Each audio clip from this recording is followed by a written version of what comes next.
We've learned a lot about I-18N and how to translate our app.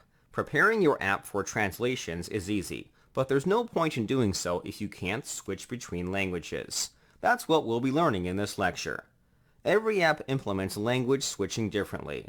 We're going to go for a rather simplistic approach. On the menu, we're going to display the current language. If the user wants to switch languages, we'll let them click on a link that will toggle the language.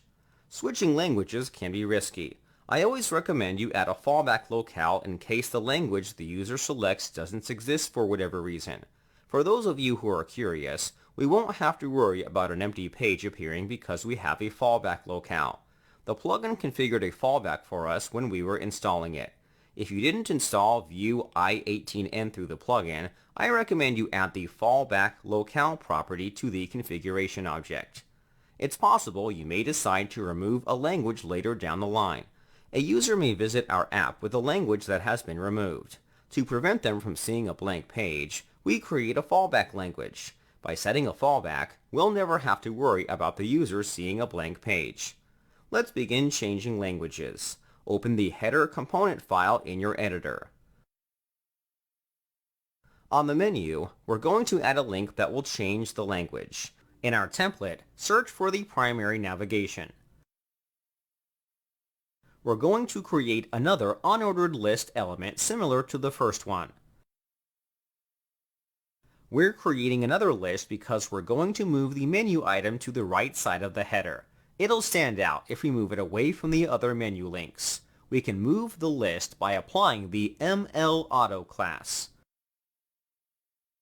The ML class will move the list to the right. We want to position the link on the other side of the menu to make it easier to identify. Inside this list, we will add a list element.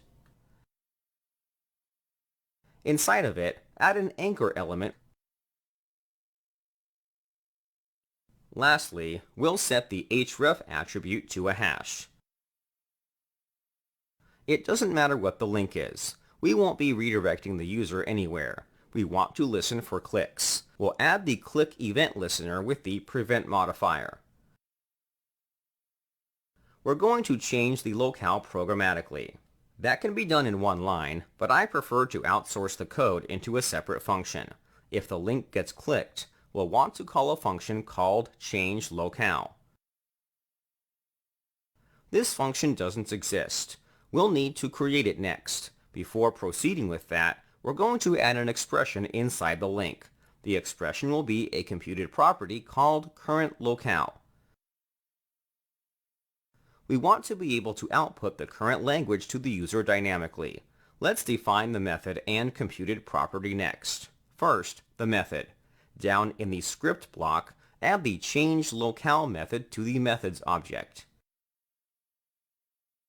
Every component is injected with an object called $I18N. This object gives you access to the library's functions and properties. It became available to us the moment we registered the plugin. The property we'll want to change is called locale. Set it to the following. This $I18N.locale equals fr en::fr. We're using a ternary operator to make a quick comparison. We're checking if the language is French. If it is, we'll change the value to English. Otherwise, change it to French. We also have Japanese translations, but we'll keep it to English and French to keep things simple. The next step is to create the current locale computed property. Define it inside the computed object of the component. We are creating a computed property because the locale code isn't user-friendly. It would be so much better if we could display the complete language name instead of its code. Inside the function, return the following. This $I18N.locale equals fr French English. Once again, we're using a ternary operator to check the locale. The full name will be returned based on the locale. We could have performed this code in the template block, but as you can see, the lines can get pretty long. It can make things harder to read. If you're like me, then you may prefer readability over less code. Alright, Let's check if everything is working. Switch to your browser. In the menu, we can click on the language to switch languages.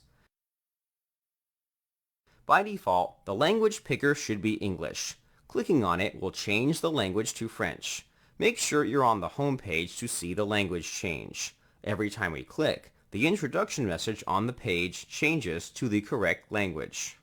That's all there is to it. You simply change one property, and your entire app will change languages. You can take this a step further by creating a drop-down to toggle between languages. This gives the user a more refined method of switching between languages.